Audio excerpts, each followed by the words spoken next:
comparison of E1, E2 and E1CB. વિલોપનમાં E1, E2 અને E1CB ની સરખામણી.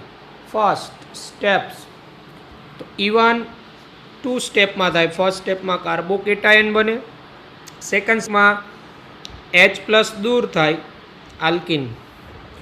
E2 1 step reaction, base CX બંધ જે આલ્ફા કાર્બન એની CX બંધ અને બીટાનો CH વિરુદ્ધ એન્ટી પોઝિશનમાં હોય એ રીતે બેઝ એટેક કરે, X દૂર થાય, એક જ સ્ટેપમાં આલ્કિન બને. E1CBમાં કાર્બેનાયન બને, કારણ કે પુઅર લિવિંગ ગ્રુપ હોય એટલે બેઝ H+ મેળવે, કાર્બેનાયન બને અને પછીના સ્ટેપમાં X- દૂર થાય, આલ્કિન બને. તો આ રીતે એના તબક્કાઓ છે જે તમને ઇન્ડિવિજ્યુઅલ પણ સમજાવેલા. અહીંયા આપણે કમ્પેરિઝન કરીએ છીએ. કાઇનેટિક્સ એટલે ગતિકી. તો E1 ફર્સ્ટ ઓર્ડર એક આણ્વીય પ્રક્રિયા, એનો વેગ ફક્ત સબસ્ટ્રેટની સાંદ્રતા પર જ આધાર રાખે.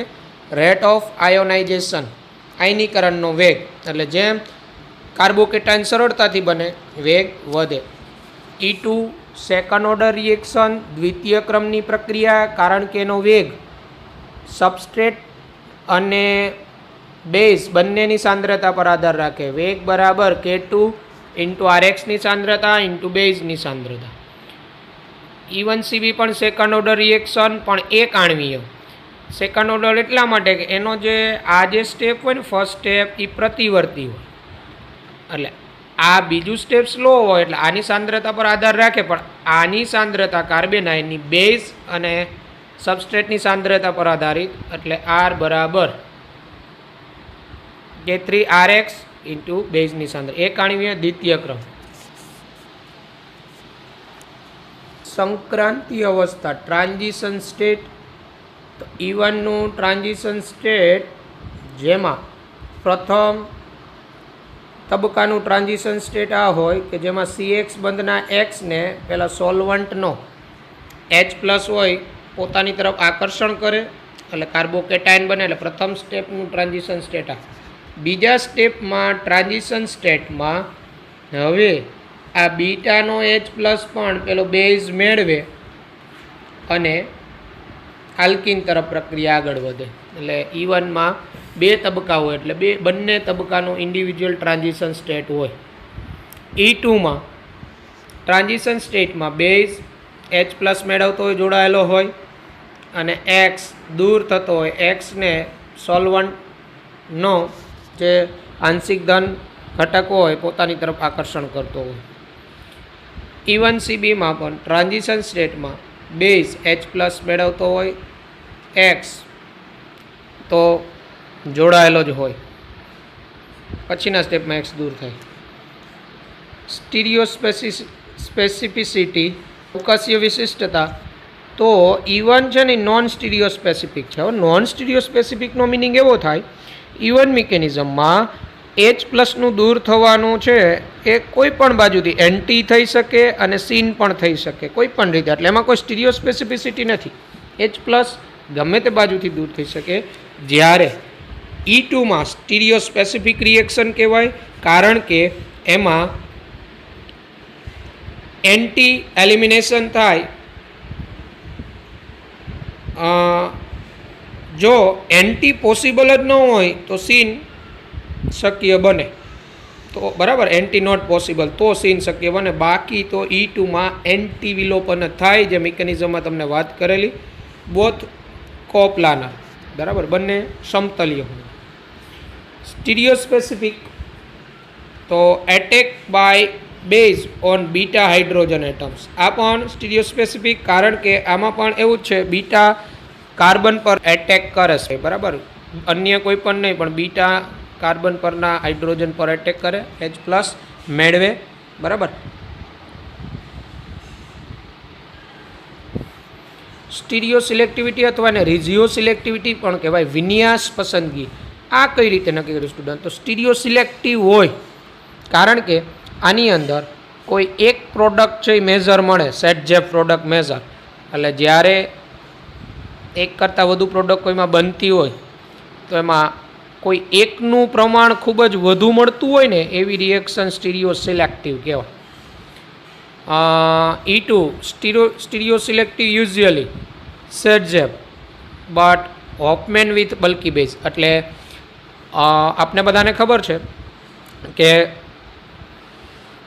સેટઝેપ મુજબ એ સ્ટીરિયો સિલેક્ટિવ, પણ મોટા કદનો બેઝ હોય તો હોફમેન મુજબ. એટલે એમાં પણ તમને ખબર હોય તો કોઈ એક મેજર પ્રોડક્ટ ને એક માઇનોર મળે, બરાબર. તો ઘણી વખત બે આલ્કિન હોય, આલ્કિન કોઈ એક મળતો હોય, એના બે ભૌમિતિક સમઘટક હોય, તો એમાં એકનું પ્રમાણ ખૂબ વધુ મળતું હોય તો એવી આવી રિએક્શન સ્ટીરિયો સિલેક્ટિવ કહેવાય, એકનું પ્રમાણ ખૂબ વધુ. નોન સ્ટીરિયો સિલેક્ટિવ એટલે આપેલ પ્રક્રિયામાં ડાય સ્ટીરિયો આઇસોમર્સ મળે, cis and trans. Diastereoisomers એટલે એકબીજાના પ્રતિબિંબી સમઘટક ન હોય એનું પ્રમાણ મળતું હોય, એમાં કોઈ એક ખૂબ જ વધુ હોય ને એક ઓછું એવું ન હોય, એને નોન સ્ટીરિયો સિલેક્ટિવ કહેવાય. આલ્કાઇલ ગ્રુપ તો બેન્ઝાઇલિક એલાઇલિકમાં equal, greater than tertiary, secondary, primary, depend on stability of carbocation અને બનતા આલ્કિનની સ્ટેબિલિટી ઉપર આધાર. E2 tertiary, greater than secondary, greater than primary, because transition state more stable હોય, જેમ વિસ્થાપિત સમૂહની સંખ્યા વધારે હોય, કારણ કે હાઇપર કોન્જ્યુગેશન.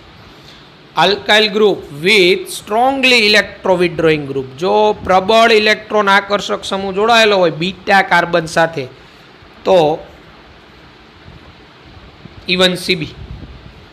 બેઝ સ્ટ્રેન્થ, બેઝની પ્રબળતા તો E1માં વીક એન્ડ લો કોન્સન્ટ્રેશન, નિર્બળ બેઝ નીચી સાંદ્રતાવાળો હોવો જોઈએ. E2 strong and high concentration base હોય, પ્રબળ બેઝ, સાંદ્રતા વધુ હોય. E1CB strong and high concentration, પ્રબળ અને ઊંચી સાંદ્રતા ધરાવતો બેઝ હોય ત્યારે. લિવિંગ ગ્રુપ તો વીક બેઝ એટલે દૂર થતો સમૂહ હોય ને વીક બેઝ હોવો જોઈએ, અથવા નો સંયુગ્મી એસિડ સ્ટ્રોંગ હોવો જોઈએ, બેટર લિવિંગ ગ્રુપ. આપણું આલ્કાઇલ હેલાઇડમાં I minus greater than Br minus greater than Cl minus greater than F minus. વધુ માહિતી માટે તમને મેં લિવિંગ ગ્રુપ કરાવેલો હતો, રીડ કરવાનો. Weak base, strong acid and poor leaving group, બરાબર. E2 weak base, strong acid અથવા સ્ટ્રોંગ એસિડ હોય, બેટર લિવિંગ ગ્રુપ. જ્યારે E1CB છે એ પુઅર લિવિંગ ગ્રુપ, એટલે સરળતાથી દૂર થતો સમૂહ ન હોય, જે આપણે વાત કરી હતી, ફ્લોરિન જોડાયેલો હોય, પછી એમોનિયમ, બરાબર, ક્વાટર્નરી એમોનિયમ જેવો હોય, બરાબર, NCA3 થ્રાઇસ જોડાયેલો N+, તો ત્યારે આ રીતે અહીંયા ક્રમ આપેલા છે. જો અહીંયા લિવિંગ એબિલિટીના અહીંયા ઉલટો ક્રમ થઈ જાય E1CBમાં. આ સિવાયના લિવિંગ ગ્રુપ આપણા આલ્કાઇલ આપણા હેલાઇડ સિવાયના લિવિંગ ગ્રુપમાં જો અહીંયા બીમાં એક ક્રમ આપેલો છે. O tosyl greater than I minus, greater than Br minus, greater than Cl minus, greater than H3O, greater than F minus, greater than OSC, greater than Nr3 plus, greater than OR, greater than Nr2. E2માં same as E1 જેવો જ ક્રમ, પણ E1CBમાં બધાનો reverse થઈ જાય. આમાંથી reverse હોય ને, ઓછી લિવિંગ એબિલિટી હોય ને એની સાથે E1CB ઝડપી થાય.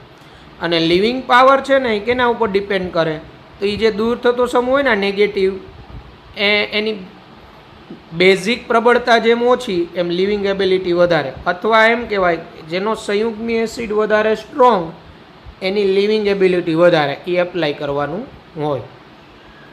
કે Cની અંદર જુઓ તમે આ ક્રમ છે, સેમ E2માં એઝ E1CBમાં રિવર્સ. આ રીતે આ ડીની અંદર લિવિંગ ગ્રુપનો એક ક્રમ આપ્યો છે, Eની અંદર એક લિવિંગ ગ્રુપનો ક્રમ આપ્યો છે. તો E2માં સેમ E1ની જેમ જ લિવિંગ એબિલિટીવાળા સમૂહ હોય ત્યારે ઝડપી, E1CBમાં એનાથી રિવર્સ. ઓકે. ડ્રાઇવિંગ ફોર્સ એટલે આ પ્રક્રિયાને ચલાવતા બળો કયા, તો આપને ખબર હોય તો E1ની અંદર આયોનાઇઝેશન ઓફ RX એટલે આપણે કહીએ CX બંધ, જેમ સરળતાથી તૂટી જાય, આયનીકરણ પામી જાય પ્રક્રિયા પછી તો સરળતાથી જ થાય, એટલે ડ્રાઇવિંગ ફોર્સ. આની અંદર એટેક બાય બેઝ છે એ બીટા હાઇડ્રોજન પરમાણુ ઉપર એટેક કરે. આમાં attack by base on beta hydrogen atom, એટલે બીટા હાઇડ્રોજન પરમાણુ ઉપર બેઝ વડે થતો એટેક એ ડ્રાઇવિંગ ફોર્સ તરીકેનું કામ કરે પ્રક્રિયાને આગળ વધારવા.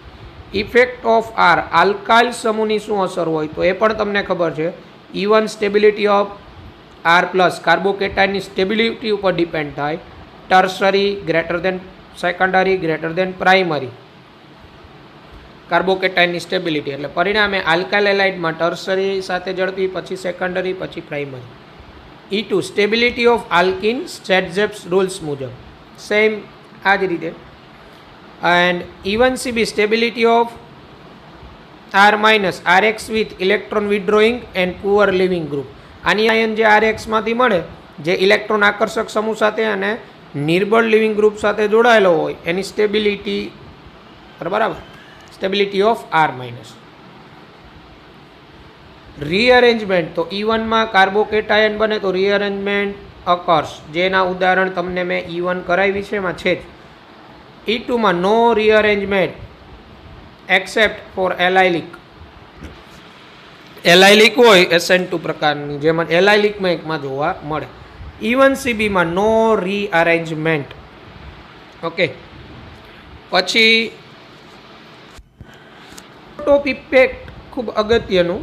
આઇસોટોપ ઇફેક્ટ, આઇસોટોપ ઇફેક્ટ તો E1 હોય ને એમાં primary kinetic isotope effect is not observed, but secondary kinetic isotope effect is observed.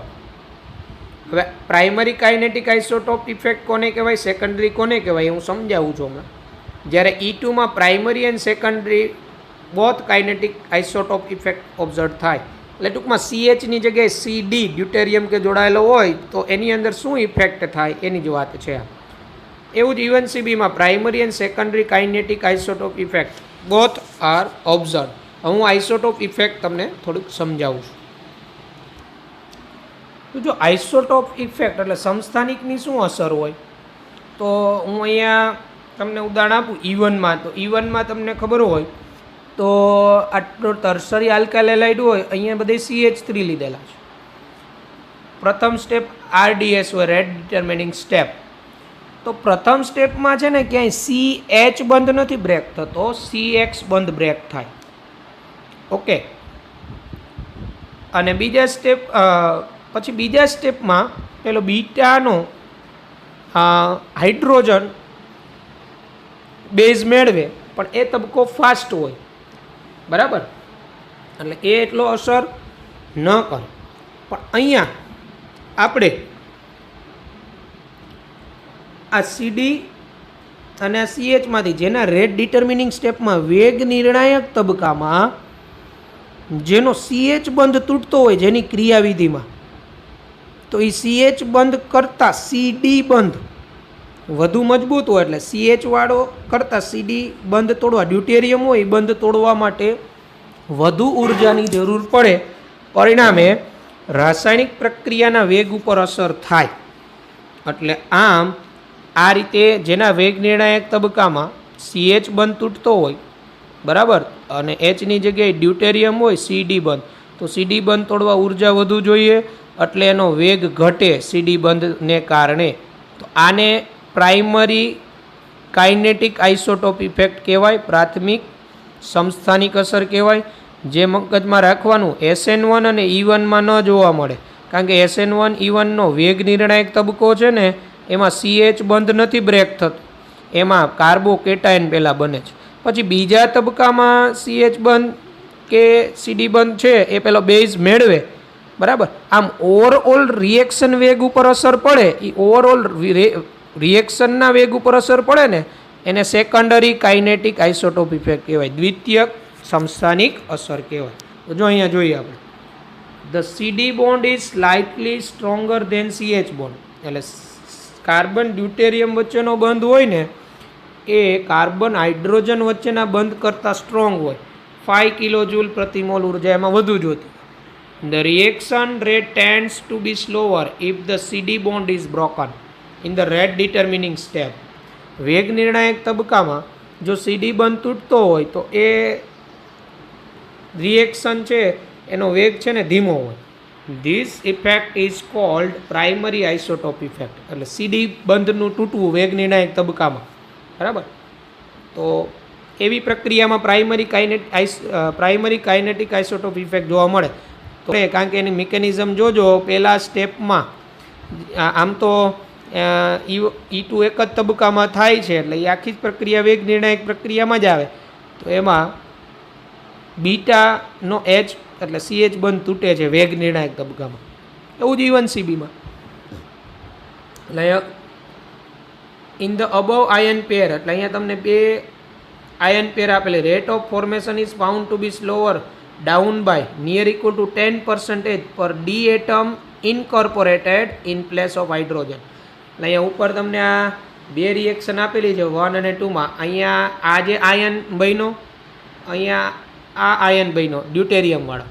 એ બેમાં જેમાં ડ્યુટેરિયમ વાળો બોન્ડ તોડવાનો છે ને એમાં 10% વેગ છે ને ઘટી જાય.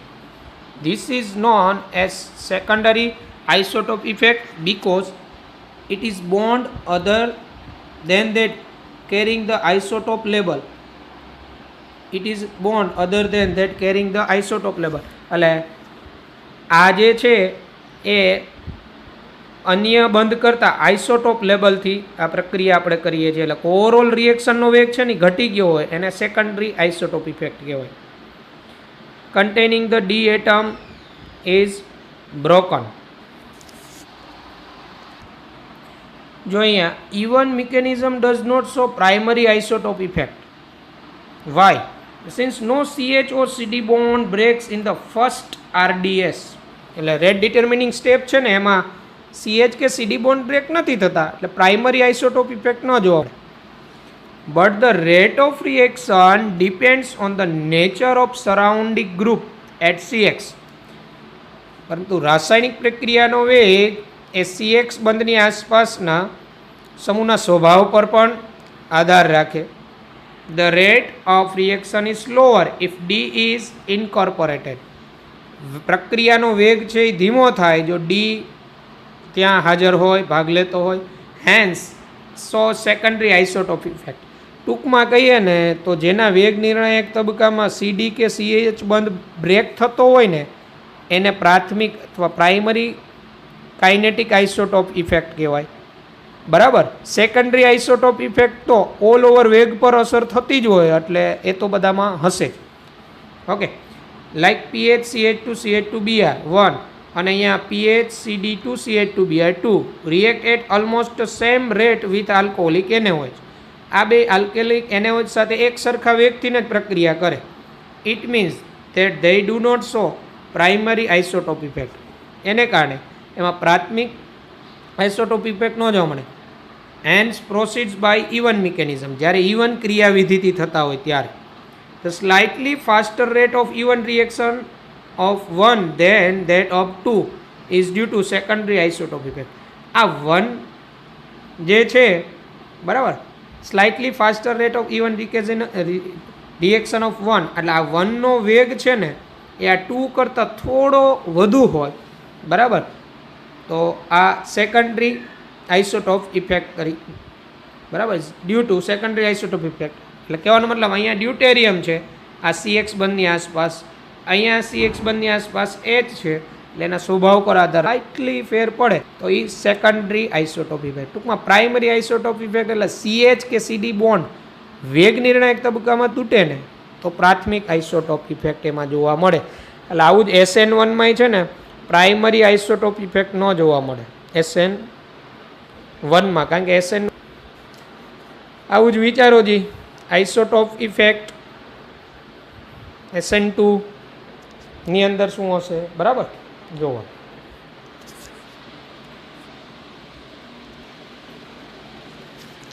જો E1 વિલોપન પ્રક્રિયા હોય ને એની સાથે વિસ્થાપન પ્રક્રિયા સ્પર્ધામાં હોય જ, પછી કઈ વધુ મળશે એનો આધાર જુદા જુદા પરિબળો ઉપર હોય. એવા પરિબળો આપણે વાત કરેલી જ છે. કોમ્પિટિટિવ રિએક્શન તો E1 સાથે સ્પર્ધામાં રિએક્શન કયું હોય, E1 વિલોપન સાથે સ્પર્ધામાં ખાસ કરીને SN1 SN2, E2 સાથે સ્પર્ધામાં SN2 એન્ડ E1CB સાથે E2 સ્પર્ધામાં હોય. કેટાલિસિસ ઉદ્દીપકની અસર આ પ્રકારના Ag+, Pb+2 AlCl3 જેવા લુઈસ એસિડ જેવા કેટાલિસ્ટ હોય ને તો CX બંધનું વિભાજન કે અન્ય Cl કે લિવિંગ ગ્રુપ જોડાયેલો એ બંધનું આયનીકરણ સરળતાથી થાય E1 અને E2 માટે phase transfer with quaternary ammonium salt એટલે નોર્મલ આ બ્યુટાલ એમોનિયમ ક્લોરાઇડ બરાબર છે આ પ્રકારના એન સાથે ટૂંકમાં 4 બ્યુટાઇલ સમૂહ જોડાયેલા હોય તો E2ની જ શક્યતા વધી જાય. આ પ્રકારના હોય ને તો phase transfer with ammonium salt. તો આ તફાવત હતા E1 E2 અને E1 CBના. આની ડિટેલમાં આપણે ચર્ચા કરી ગયેલા હતા બરાબર. અને આઇસોટોપ ઇફેક્ટ એક જે હતી એ આપણે અહીંયા સમજી ગયા. ઓકે.